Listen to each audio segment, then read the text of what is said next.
Let's take a first look at the new McLaren MCL38. McLaren presented the car on Valentine's Day, and although there are just a few pictures, there are some interesting features to talk about.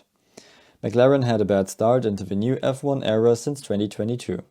They started with a very undefined car, but moved closer to Red Bull's concept step by step.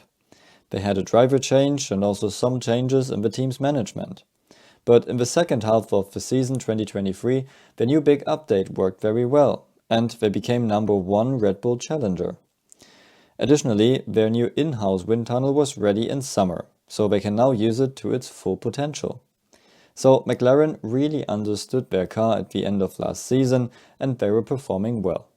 So it's no surprise that their new car is not a completely new concept, it's an evolution of last year. Let's start at the front. One general design trend is to make space underneath the nose for flow to the floor inlet. For that reason, teams make their nose very slim. To reach the mandatory cross-section, noses get wider. We can see a wide nose on the McLaren as well, which doesn't connect to the first element. McLaren keeps their pull rod suspension with strong anti-dive. The biggest difference to last year that we can see is the bodywork. After all teams concentrated on pushing more and more air into the undercut area, it seems like engineers now try to optimize the downwashing area again.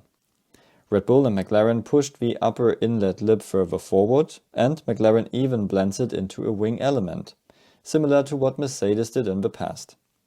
That gives them an aerodynamic element with which they can control the flow in this area better. The inlet themselves have a square shape like we know it from 2022 cars. The side pods have water slides and a deep undercut flow path at the side. On top, they are guiding cockpit losses to the back, and they use large louvers on the way. The risk here is that this low-energy cooling air is spilling down into the important area. Red Bull is now trying to avoid that with the Mercedes super sausages. At the rear, McLaren uses a pushrod suspension to make space for large diffuser tunnels underneath, and the pushrod angle looks a lot healthier than the one at the Mercedes rear axle.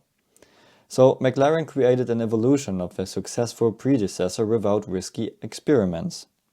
We couldn't see many details during the launch yet, but at testing we should be able to take a good look. How do you like the new McLaren MCL38? Let me know in the comments below and check out my other videos for more.